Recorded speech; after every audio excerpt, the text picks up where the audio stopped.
Bismillahirrahmanirrahim. Assalamualaikum warahmatullahi wabarakatuh. Selamat datang di Ngobrol Asik di Gadansa. Perkenalkan, saya Ayu yang akan menyajikan obrolan yang menarik dan menyebarkan energi positif untuk kita semua penikmat media podcast. Pada kesempatan kali ini, Ngobrol Asik di Gadansa akan menampilkan dua narasumber hebat yang tentunya adalah ibu hebat di Dharma Wanita Persatuan SMK Negeri 1 Medan yang memiliki prestasi yang luar biasa, tentunya memiliki tips-tips menarik bagaimana cara mendidik dan membentuk karakter anak. Sebelum kita memulai kupas tuntas obrolan pada kesempatan kali ini, kami akan mempersembahkan terlebih dahulu prakata dan sambutan dari Ibu Ketua Dharma Wanita SMK Negeri 1 Medan, yaitu Ibu Muhammad Khoiri, yang akan kita tampilkan pada tampilan video sebagai berikut. Assalamualaikum warahmatullahi wabarakatuh. Salam sejahtera untuk kita semua. Perkenalkan, saya Ibu Muhammad Khoiri, Ketua Dharma Wanita SMK Negeri 1 Medan, mengucapkan terima kasih atas kesempatan kali ini dapat mengikuti kegiatan dalam rangka peringatan Hari Ibu bulan Desember 2022. Tak lupa kami ucapkan selamat Hari Ibu bagi kita semua, para ibu hebat yang berperan dalam setiap tugas dan tanggung jawabnya dengan penuh cinta kasih dan keikhlasan. Ribuan ibu bahkan jutaan ibu menikmati perannya dengan baik itu sebagai ibu rumah tangga maupun sebagai ibu yang merangkap berkarir. Dan setiap ibu dalam berperan mendidik generasi bangsa memiliki cara dan metodenya sendiri-sendiri untuk melaksanakannya. Pada kesempatan kali ini, kami ibu hebat dari Dharma Wanita Persatuan SMK Negeri 1 Medan akan berbincang dan berbagi suka duka cerita indah di balik seorang ibu yang berperan membentuk karakter anak sehingga menjadi anak-anak yang hebat dan berprestasi. Semoga kegiatan berbagi cerita dari ibu-ibu hebat kami dapat memberikan inspirasi bagi ibu hebat yang lainnya yang menyaksikan acara ini. Kami ucapkan terima kasih atas kesempatannya. Selamat Hari Ibu. Surga itu tidak hanya terletak di kaki ibu. Surga itu terletak di hati, pikiran, dan segalanya yang melekat pada dirimu, Ibu. Selamat Hari Ibu. Wassalamualaikum warahmatullahi wabarakatuh. Baiklah, prakata dari Ibu Ketua Dharma Wanita yang luar biasa. Terima kasih atas dukungannya untuk memperingati Hari Ibu pada kesempatan kali ini. Baiklah, narasumber yang pertama yaitu Ibu Khamsatun Widi Astuti, Sarjana Pendidikan Islam, yaitu sebagai narasumber hebat kita kali ini yang akan memberikan tips-tips dan cerita-cerita hebatnya tentang bagaimana cara pembentukan karakter pada anak. Selamat datang Ibu Khamsatun. Alhamdulillah, terima kasih Mbak Ayu telah mengundang saya ke sini. Masya Allah, kami yang harusnya berterima kasih kepada Ibu Khamsatun. Ibu Khamsatun ini adalah salah satu ibu guru muda di SMK Negeri 1 Medan yang tentunya berarti jabatannya double ya ini, yaitu jabatan sebagai ibu rumah tangga dan juga ibu yang berkarir. Masya Allah. Baiklah Ibu, jadi Ibu Khamsatun kita undang ke podcast kita pada kesempatan kali ini yang tentunya berkaitan dengan bagaimana cara seorang ibu dalam mendidik anak, pembentukan karakter kepada anak-anak kita. Karena kenapa? Karena di sini kami lihat Bu Khamsatun itu sebagai seorang ibu yang berkarir yang luar biasa prestasinya. Mungkin tidak bisa kita kupas di sini karena kita fokusnya ke anak. Dan juga memiliki putra-putri yang luar biasa. Salah satunya kita dengar bahwa putra-putrinya Bu Khamsatun itu masuk pondok, dan ketika masuk pondok itu pada umumnya sering kita dengar cerita bahwa masuk pondok itu biasanya dipaksa orang tuanya, kamu harus masukkan pondok biar soleh, biar ini. Tapi faktanya ceritanya dari beberapa teman bercerita pada kita bahwa putra-putrinya Bu Komsatun itu masuk pondok tanpa harus dipaksa. Aduh, Masya Allah sekali. Pengen saya pribadi menjadi seorang ibu pengen tipsnya seperti apa kok bisa, karena ya pengen, tapi rata-rata itu maunya kamu bisa masuk pondok ya harus gini ya, tanpa harus dipaksa kok bisa. Itu ternyuh sekali bagi saya pribadi seperti itu. Bagaimana, apakah itu benar apa tidak? Oke. Masya Allah Mbak Ayu, itu semua nggak kebayang Mbak Ayu. Jadi awalnya itu memang saya pengennya dari awal menikah itu pengen jadi ibu rumah tangga yang murni. Di rumah begitu fokus mendidik mereka dari lahir sampai nanti mereka menginjak dewasa. Namun ternyata wallahu alam nasib membawa saya harus berkiprah dan karirnya itu pun saya tengok-tengok dulu. Kalau itu bermanfaat bagi umat maka saya lanjut aja gitu ya. Dan bagaimana dalam mendidik anak sampai anak itu memutuskan untuk mondok itu pun juga tak lepas dari itu kehendak Allah begitu. Jadi kita nggak punya kekuatan power apapun kecuali atas izin Allah Mbak Ayu. Tapi tetap berarti doa tetap yang utamanya tetap dalam doa kita meminta kepada Allah untuk bagaimana cara melembutkan hati anak-anak kita biar seperti yang kita mau, tapi nggak harus dipaksa, mungkin seperti itu ya Bu ya. Oke.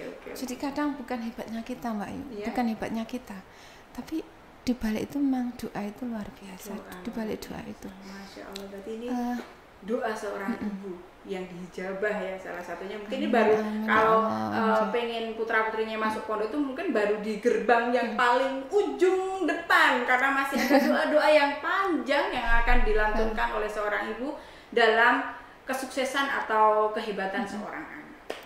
Tapi gini Mbak Ayu, tetap seorang ibu itu sebagai madrasah yang pertama, sebagai guru yang pertama. Jadi nggak harus serta-merta saya memutuskan anak untuk masuk pondok. Jadi dari TK, SD itu tetap kami dampingi. Baiklah, Ibu Komsatun menjadi ketika memiliki putra yang pertama atau putri yang pertama itu berusia berapa tahun Ibu? Waktu itu usia 21. Kira-kira ini ada nggak role model seorang wanita atau ibu yang bisa menginspirasi ibu sendiri dalam mendidik anak itu kira-kira seperti apa? Yang pertama memang ibunda saya gitu ya, punya anak putra. Putranya itu 5. Kalau waktu itu masih kecil-kecil, jaraknya cuma 2 tahun begitu, menginspirasi saya untuk memang lelah capeknya sebagai seorang ibunda itu pahalanya itu mengalir. Yang pertama. Yang kedua, melihat satu kisah-kisah para sahabiah termasuk Ibunda Khadijah sendiri ya, istri Rasulullah, anaknya 7 itu. Anaknya 7 dan beliau bisa menunjukkan sosok ibu yang penyabar, penyayang, menjadi tempat yang paling nyaman untuk anak-anaknya, untuk suaminya bahkan. Dan yang paling hebat juga Khadijah itu sebagai seorang sosok wanita pebisnis yang sukses. Iya, betul sekali. Otomatis di dunia karirnya itu pun juga insya Allah jalan. Berarti karir berjalan, menjadi seorang ibu juga utama gitu ya. Ada lagi Mbak Ayu, ada Ibunda Khonsa itu. Ibunda Khonsa itu juga sahabiah, dia punya putra itu 5, cowok semua gitu. Dia rela mengorbankan satu demi satu putra-putranya untuk berjuang. Artinya apa? Dari situ saya juga terinspirasi, ya Allah, saya pengen minta anak cowok itu 5. Nah itu yang saya tuh ternyata doa itu nyelempet sidik gitu, tapi ternyata Allah itu dengar betul gitu. Anak cowok sampai sekarang cowoknya 5 Mbak Ayu. Dan saya bayangin kalau terinspirasi dengan Ibunda Khonsa itu harus rela ketika nanti anak pertama mencari ilmu di penjuru negeri, yang kedua nanti menebarkan ilmu di penjuru, ya harus siap untuk itu, siap dengan kesabaran, siap dengan kehilangan, siap dengan pengorbanan untuk keberhasilan anak. Berarti memang role modelnya utamanya tetap ibunda dulu, kemudian ada Siti Khadijah, kemudian Ibu siapa tadi? Khonsa. Ibu Khonsa, Masya Allah yang ceritanya luar biasa. Oke, selanjutnya mungkin kira-kira setelah menjadi seorang ibu itu ada enggak momen terspesial? Dalam artian momen terspesial itu ketika kita sadar kita adalah seorang ibu yang bertanggung jawab, yang memiliki kasih sayang, itu kita menemukan momen terspesial apa ketika kita melihat anak kita? Bisa diceritakan? Mbak Ayu, Mbak Ayu bisa tahu sendiri ya sebagai guru SMK berangkat jam berapa Mbak Ayu? Aduh. Jam 7 harus sampai sekolah. Pagi harus prepare semua sebelum ditinggalkan. Oke. Jam 7 itu kalau saya dari rumah ke sekolah itu 20 km. Membutuhkan waktu tercepat tuh kalau saya naik motor itu 35 menit. Berarti jam 6 itu harus sudah siap berangkat. Pulangnya 3:30 Mbak Ayu. 3:30 itu sampai rumah menuju ke tempat parkir itu sudah jam 4, 4:30. Mbak Ayu bisa bayangin ketemu anak itu berapa jam? Habis isya udah tidur lagi. Iya, Cuma sedikit jam lah. Saya berharap saya sangat memanfaatkan waktu yang amat sangat sempit itu agar berkualitas. Lah, momen spesial apa? Setiap hari itu sebenarnya ada momen spesial. Jadi ketika pulang melihat mereka tahu-tahu ada konflik dengan kakak adiknya begitu, yang satu nangis, yang satu mimbli-mimbli itu datang terus dipeluk begitu. Masya Allah itu momen spesial sekali menjadi tenang dia. Itu kesehariannya. Kemudian momen spesial yang berikutnya itu seperti yang tadi saya sampaikan ke teman-teman juga bahwa ketika anak pertama itu mulai berangkat pondok pesantren itu, nak, kamu di sini mencari ilmu baik-baik. Umi di rumah mendoakan, Umi di rumah juga didoakan kamu begitu. Dikecup batuknya itu langsung dia memalingkan muka itu nerocos gitu. Lari ke keran ambil air wudhu itu momen spesial Pak. Luar biasa.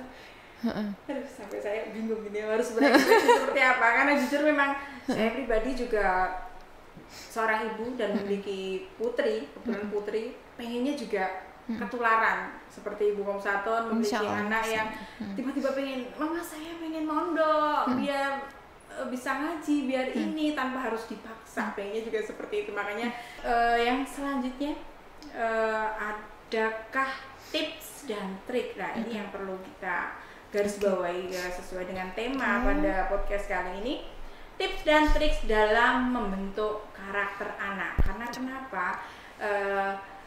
Karena anak itu kadang pengennya semampu sendiri, apalagi masa anak-anak itu kan banyak teman. Ada yang modelnya A, B, C, ketika ketemu temannya A ikut A, ketika temennya B ikut B, dan kita sebagai orang tua kayaknya nggak bisa membatasi, udah kamu harus sesuai dengan ibu, harus A terus, kayaknya nggak mungkin. Nah itu kira-kira ada nggak tips dan trik agar anak kita itu berkarakter kemudian dapat meraih apa yang dia cita-citakan? Oke.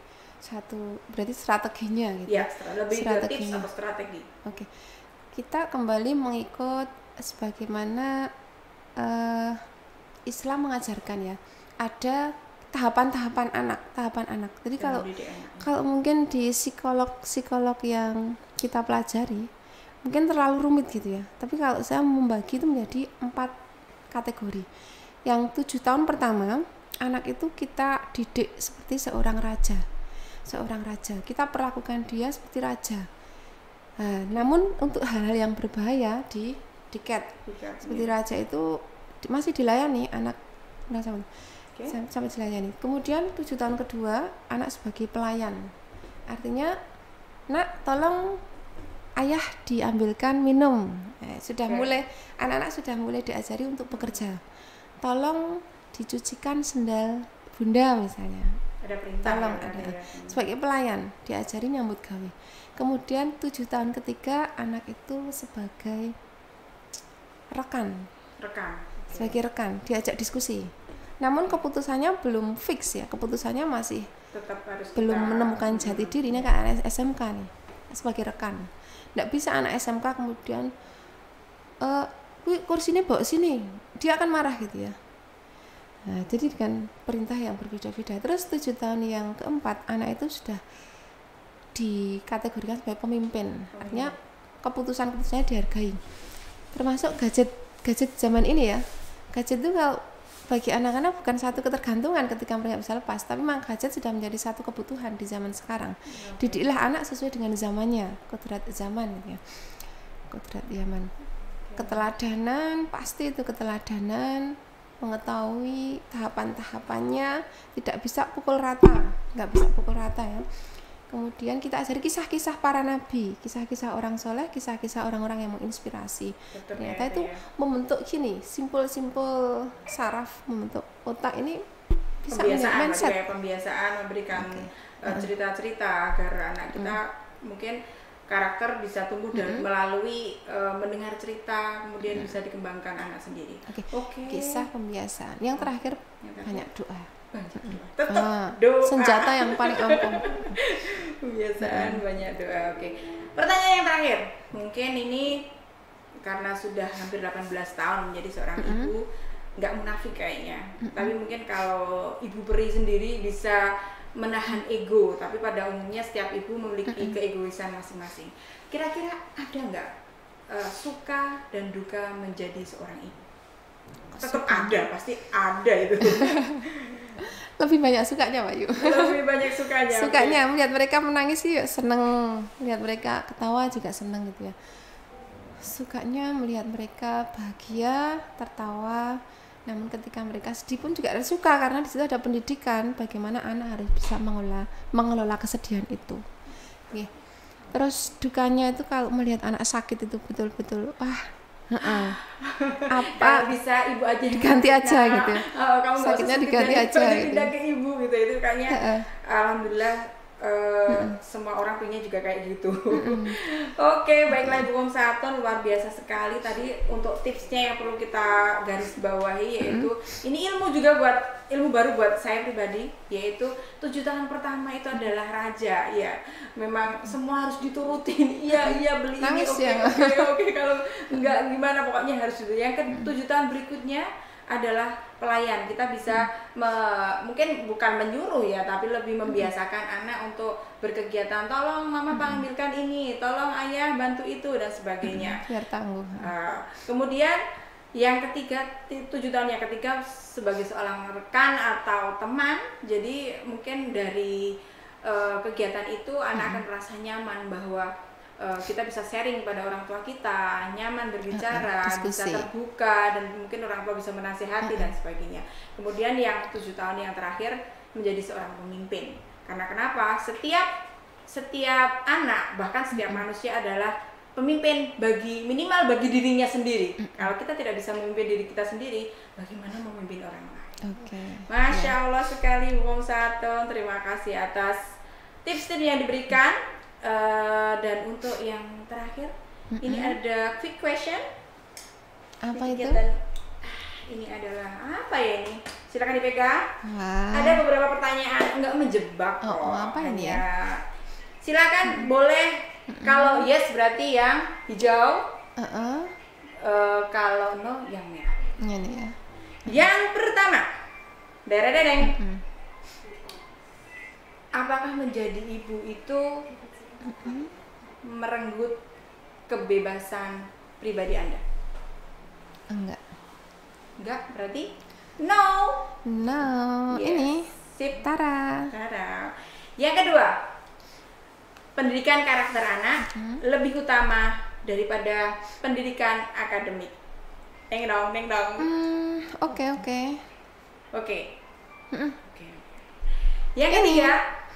Yang ketiga, ini kayaknya nggak pas deh. Ibu Pri kayaknya nggak pernah marah, tapi nggak apa-apa. Pernah nggak nangis karena menyesal memarahi anak? Masya Allah, pernah Mbak Ayu. Kirain kalau Ibu Pri nggak pernah Itu marah. anak pertama betul-betul belajar masih adaptasi mungkin ya jadi seorang ibu ya. Pertanyaan berikutnya, lebih senang anak rajin belajar daripada rajin membantu pekerjaan rumah? Suka membantu. Berarti mana nih? Berarti no. Ini ya? Ya. Tara. Oke. Pertanyaan yang terakhir. Banyak anak, banyak rezeki, dan banyak pusingnya. Yes or no? Yang banyak rezeki ini, yang banyak pusingnya no. Masya Allah, terima kasih. Baiklah, terima kasih Bu Om Saton pada kesempatan hari ini yang telah memberikan tips-tips yang luar biasa. Semoga untuk para pendengar dapat menikmati, dan tentunya tidak hanya dinikmati tapi juga amalkan sesuai apa yang sudah diceritakan, pengalaman-pengalaman pribadi dari Ibu Homsatun. Dan semoga kedepannya kita dapat berjumpa lagi Bu Homsatun, tentunya mungkin di tema-tema yang lain. Terima kasih Bu Homsatun. Sama-sama Bu Sampai Ayu. jumpa lagi. Iya. Baiklah, yang berikutnya ibu hebat kita, narasumber yang kedua, Ibu Saroja. Di sini beliau akan menceritakan betapa hebat putrinya yang telah berprestasi, dan akan kita kupas tuntas bagaimana tips-tips memiliki dua orang putri hebat yang tentunya akan kita persembahkan pada podcast kita kali ini. Selamat datang Ibu Saroja. Terima kasih kepada Ibu Ayu yang telah memberikan kesempatan kepada saya untuk hadir di podcast kali ini. Semoga nanti yang kita sharingkan bisa diambil manfaatnya untuk kita pribadi dan teman-teman semua. Oke Ibu Saroja, jadi Ibu Saroja ini adalah istri dari Bapak Saroja, yaitu Bapak guru BPBK yang ada di SMK Negeri 1 Medan, dan tentunya Ibu Saroja adalah ibu dharma wanita sesungguhnya, atau yang murni, Mbak, 100%. Luar biasa. Baiklah, untuk Ibu Saroja sendiri menikah dengan Bapak udah berapa tahun? Alhamdulillah, kemarin tanggal 10 Desember kami enip yang ke-24 Mbak Ayu. Masya Allah, 24 tahun bersama dan memiliki 2 putri? Iya, 2 betul. putri. Baiklah Ibu Saroja datang ke podcast kita kali ini. Kita pengen meminta Ibu untuk sharing dan berbagi bagaimana tips-tips menjadi seorang ibu. Tentunya peran Ibu yang luar biasa, memiliki 2 putri, yaitu Mbak Latifah Nur Hasanah, yang betul. kemarin kita dengar mendapatkan kesempatan luar biasa ikut dalam perlombaan karya ilmiah tingkat internasional yang mendapatkan medali di Bangkok, Thailand. Masya Allah. Dan yang kedua ada adik Nur Aini Rohimah yang mengikuti Olimpiade CAT tingkat nasional di Bandar Lampung dan mendapatkan juara 1. Dari sebuah perjuangan Anda yang akhirnya memiliki putri yang luar biasa, itu panjang sekali ceritanya. Untuk kesempatan kali ini kami pengen bertanya dulu. Karena setelah 24 tahun mendampingi Bapak Saroja itu tentunya bukan waktu yang pendek. Iya, betul. Apalagi Ibu Saroja ibu rumah tangga.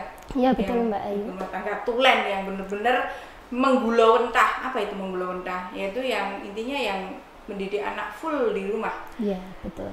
Kira-kira ada enggak role model atau sosok contoh siapa yang menginspirasi Ibu Saroja sendiri dalam mendidik anak? Saya punya inspirasi yang tentunya itu ibu saya sendiri, yang mana ibu saya itulah sangatlah sayang pada saya, sangatlah sabar.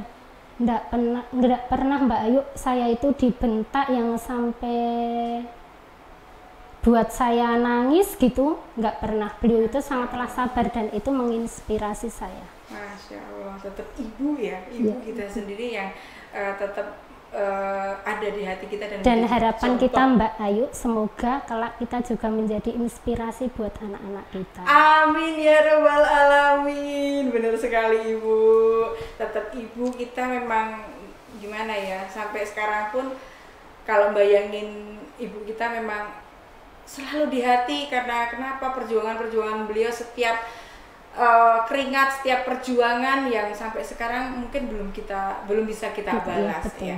Oke, yang selanjutnya mungkin kira-kira setelah Bu Saroja ini berarti putrinya sudah kuliah ya? Yang pertama sudah kuliah, yang sudah. kedua Kelas 3 SMA. kelas 3 SMA. Kuliahnya di mana Ibu? Di UNY Mbak Ayu, Ini untuk jurusan pendidikan kimia. pendidikan kimia. Iya. Masya Allah. Berarti yang untuk lomba yang sampai tingkat internasional itu yang besar ya? Yang kemarin sebelum COVID itu Mbak Ayu, pada saat itu COVID sudah masuk Thailand. Saya sebagai seorang ibu harus memberi motivasi bahwa ini mungkin salah satu kesempatan yang harus tidak boleh disia-siakan. Berangkatlah nak, doa ibu bersama, Mbak, gitu. Benar sekali. Untuk yang kedua, putranya yang kedua berarti sekarang masih duduk di bangku SMA, SMP atau? Yang kedua itu kelas 12 di madrasah di Pondok Pesantren MBS Klaten, Mbak Ayu. Pertanyaan yang kedua, dari pengalaman-pengalamannya Ibu Saroja selama 24 tahun, kira-kira ada momen terspesial nggak untuk putri-putri Ibu yang telah melalui tahap-tahap perjuangan, yang mungkin ini belum seberapa, tapi bagi saya pribadi ini adalah luar biasa hingga mendapatkan prestasi yang membanggakan, tidak hanya keluarga mungkin ya, sampai tingkat internasional, nasional tuh sangat membanggakan. Kira-kira apa yang bisa Ibu ceritakan di podcast pada kesempatan kali ini, momen terspesialnya? Momen terspesial sebetulnya Mbak Ayu, bagi seorang ibu semua momen adalah spesial ya, tapi pasti ada yang terspesial. Yang paling, berarti yang paling. Yang untuk kakak, yang spesial itu pada saat dia di usia SD, pada waktu itu kan terima rapot Mbak Ayu, dan itu tidak diambilkan wali, tetapi dibagikan langsung kepada anak. Dan dari jalan itu dia sambil lari, sambil bawa rapotnya gini Mbak Ayu, dia sambil teriak, "Ibu, aku juara 2," sambil langsung memeluk ibunya. Itu spesial banget Mbak Ayu, dan mungkin sampai kapanpun itu tak lupa. Bangga banget ya. Saya, mungkin itu yang pertama juga, yang pertama benar-benar melihat prestasi anak saya pertama ya. Luar Kemudian biasa. untuk adik itu kan kalau mau masuk TK Mbak Ayu, semua ibu pasti mengalami kesulitan, pasti drama, ada drama, ada gitu drama ya. kolosalnya pasti. Anaknya mau sekolah pasti ada dramanya. Tapi saya punya trik Mbak Ayu. Pada saat itu saya mandikan anak, terus saya kasih baju yang terbagus yang dia suka. Terus saya bilangnya, saya ngajaknya, "Nak, ayo jalan-jalan keluar, kita jajan," gitu. Anaknya otomatis mau, harus pakai kan trik, dipamerin mau diajak jajan. Terus akhirnya saya ajak berangkat, tapi lewat sekolahan dia Mbak Ayu. Terus saya bilang, "Loh nak, itu kok ada rame-rame, itu ada apa ya, kita lihat ya." Dia bilang, "Iya." Terus kan dia mengamati Mbak Ayu temannya bermain, gurunya yang masih perkenalan kan belum begitu serius, masih rileks santai gitu ya. Santai gitu. Akhirnya terus, tertarik. Iya. Terus saya tanya, "Kamu mau gabung sama teman-teman?" Mau. Terus kan yang teman-teman semua pakai seragam. Lah saya sudah siapkan seragam di tas. Terus saya kasih, "Ini seragamnya dipakai ya biar sama dengan teman-teman." Ya, terus iya. Terus saatnya pulang sekolah, saya kan tadi udah janji mau jalan-jalan keluar. Ya. Akhirnya saya penuhi, saya ajak jajan keluar, dan sampai di rumah saya tanya, "Besok sekolah mau nggak?" Dia bilang mau, dan alhamdulillah selanjutnya nggak ada drama lagi Mbak Ayu. Memang harus seperti itu ya Ibu. Setiap anak, tadi yang kakak ceritanya prestasi pertama yang mungkin begitu mengena banget. Kemudian yang adik ada proses perjuangan drama seorang emak. Drama ini saya yakin setiap ibu juga mengalami seperti itu. Tidak hanya Bu Saroja saja, untuk saya pribadi juga ada banyak sekali pengalaman yang ketika mengantarkan anak sekolah nangis, kemudian tidak tega meninggalkannya. Aduh, luar biasa. Lanjut pertanyaan yang ketiga Ibu. Dari perjuangan-perjuangan Ibu tadi, tentunya pasti itu Ibu nggak sendiri, meskipun dalam posisi ini Bu Saroja sebagai ibu rumah tangga yang full. Ibu rumah tangga itu sebenarnya bukan nggak punya kerjaan ya, tapi untuk saya pribadi, meskipun saya juga bekerja, ibu rumah tangga itu malah super sekali capeknya. Karena kenapa? Full day di rumah, semua harus oke, semua harus beres, anak harus oke, harus belajar, harus ini, harus ngantar sana dan sebagainya. Allahu Akbar. Dan tentunya jenengan memiliki dua putri yang prestasinya luar biasa tadi, tidak berperan sendiri. Pasti betul. Ada peran Bapak di situ. Peran terutama Bapak Saroja kebetulan juga bekerja full dari pagi, mungkin dari rumah tuh berangkat bisa jam 6 ya Bu ya. Taunya beres aja, mana tahu anak sekolah pusing gimana tugasnya apa, PR-nya apa, mana tahu pulang anak-anak udah beres, udah gini. Untuk Ibu sendiri merasakan peran dari Bapak itu seperti apa Bu? Perannya seperti apa yang dilakukan Bapak dalam membantu Ibu dalam membentuk karakter anak? Seperti yang Mbak Ayu sampaikan tadi, Bapak bekerja hampir 24 jam ya Mbak Ayu, soalnya ditambah dengan kegiatan sosial. Di rumah sosial lah, itu apalagi yang ada batasnya ya Bu ya. Alhamdulillah Bapak memberi kepercayaan penuh kepada saya untuk mendidik anak. Tapi bukan berarti beliau lepas dari full, tanggung jawab, tapi beliau memberikan motivasi, memberikan perlindungan, memberikan perhatian kepada kami. Pada saat kami butuh, beliau juga memprioritaskan bahwa keluarga adalah yang utama begitu. Jadi bisa dibilang ayah dan suami siaga Mbak Ayu. Masya Allah, ini kayak iklan jadinya ya Bu. Kalau kira-kira Pak Saroja itu kalau di rumah galak nggak sih Bu?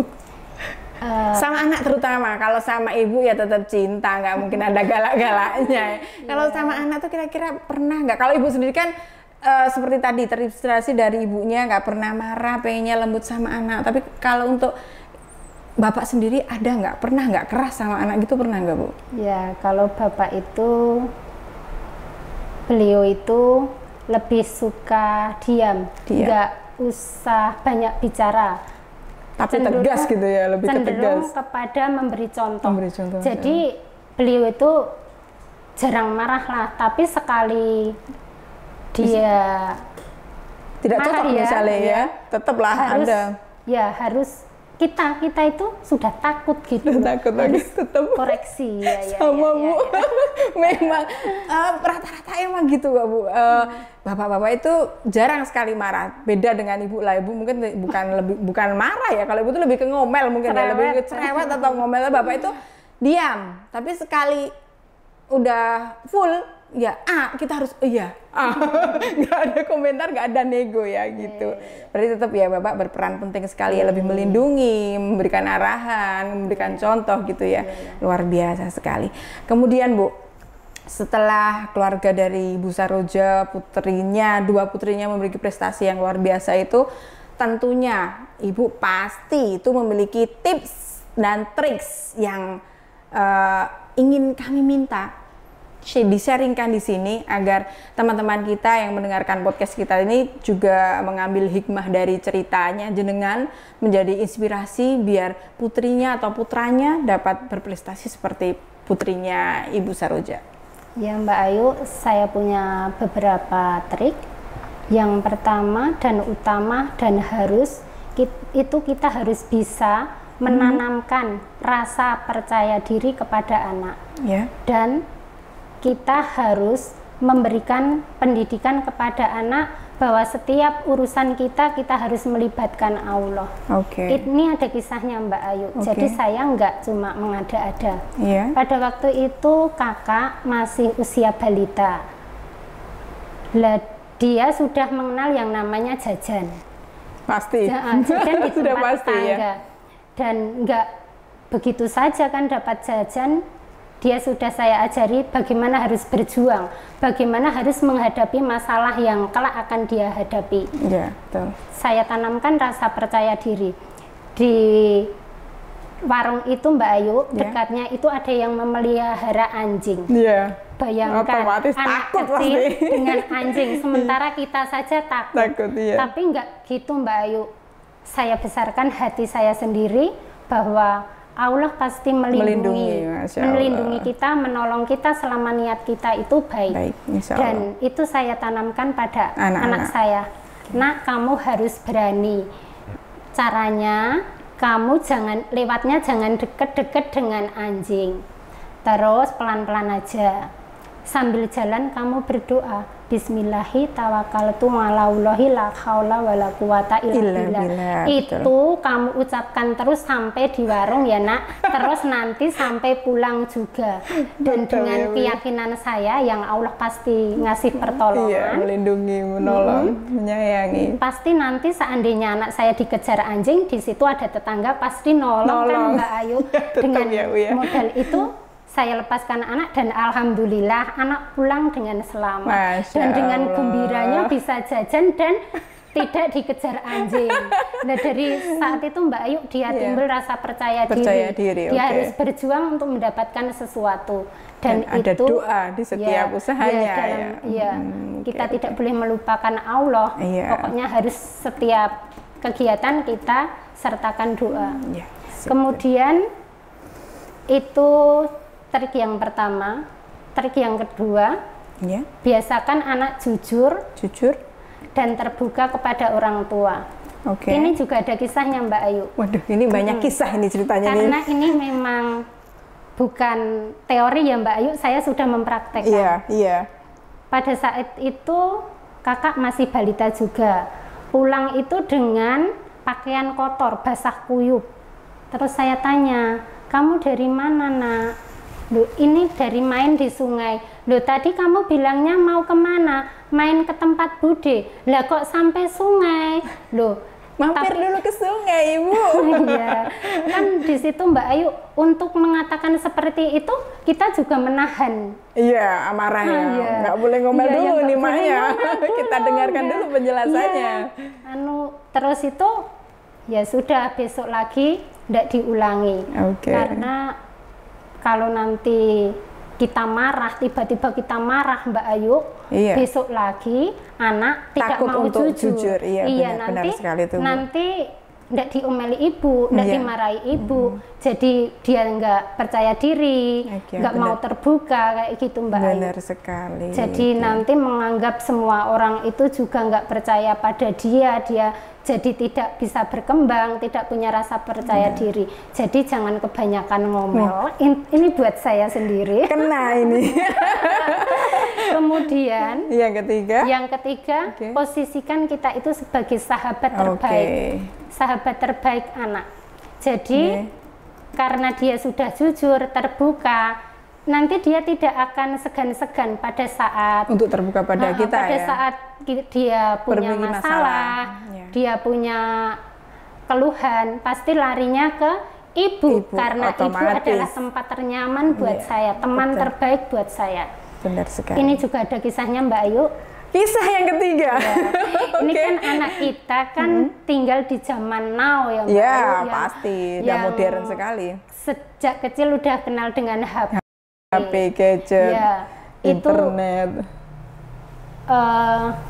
Yang mana sudah kelihatan agak besar, pasti ada cowok yang suka dengan lawan jenis, kayak gitu. Pengen mempraktekkan yang dia tonton gitu misalkan, Mbak Ayu. Yaitu dia juga terbuka Mbak Ayu pada saat itu kakak udah kelas 6 sudah saya kasih HP, soalnya untuk ngontrol pada saat kami keluar. Bisa dikontrol gitu. Untuk berkomunikasi seperti itu ya. Tapi pada saat dia mendapat SMS dari teman cowoknya bilang, kamu mau nggak jadi pacarku? Dia cerita loh Mbak Ayu. Ya benar. Nah, dia selalu cerita. Ini jawabnya apa Bu? Dijawab aja, kita temenan aja ya. Gitu. Jadi nanti kalau ada yang SMS kayak gitu lagi atau ngasih surat kayak gitu lagi, jawabnya sama gitu. Jadi anak sudah biasa terbuka, bukan lari ke orang lain minta pendapat begitu Mbak Ayu. Kemudian yang keempat yaitu kita harus selalu mendukung perjuangan anak. Dukung di setiap eventnya. Ini juga ada kisahnya Mbak Ayu. Pada saat itu anak kami lomba O2SN tingkat provinsi yang di Gor Jatidiri itu waktu itu kami ayah minta izin 1 hari satu hari untuk mendampingi di sana. Tapi karena kami pernah gagal waktu Popda, karena pas final kami tinggal, akhirnya dia cuma dapat juara harapan 3. Ini hati seorang ibu meronta gitu loh. Dia gitu ya? harus mendapatkan hasil dari jerih payahnya yang selama ini dia capek-capek, dia latihan bersikeras. Saya pakai trik yang seperti mengatasi tadi yang nggak mau sekolah. Saya bawa tas, saya masukkan pakaian ganti, saya siapkan untuk kami berdua. Kan izinnya 1 hari Mbak Ayu. Nanti kalau pada saat saya bilang mau ngantarnya, Mas izinnya 2 hari, pasti beliau tidak mau. Saya pakai triknya itu tadi, Mas kita nginep. Sekolahnya gimana? Nah, dengan seperti itu, ya kalau tega tinggal aja saya di sini sendiri. Nggak mungkin dengan resiko apapun pasti beliau turuti. Kadang ibu memang harus licik ya Bu ini. Aduh, bagus. Terus akhirnya ternyata kehadiran orang tua itu memberi support yang luar biasa. Akhirnya alhamdulillah Mbak Ayu dalam O2SN anak kami mendapatkan juara 3 tingkat provinsi dan kemudian mendapatkan hadiah uang sebesar 1,5 juta. Dan uang itu Mbak Ayu tidak kami pakai untuk kebutuhan kami, tapi kami belikan sebuah perhiasan yang nanti biar anak kami ya bisa menjadi role model tadi loh Mbak Ayu, menjadi contoh buat anak-anaknya kelak. Loh dulu ibu seperti ini, kamu harus sama seperti ibu. Misalnya mungkin nggak harus di bisa bidang, nggak harus di bidang yang sama, tapi di bidang yang lain.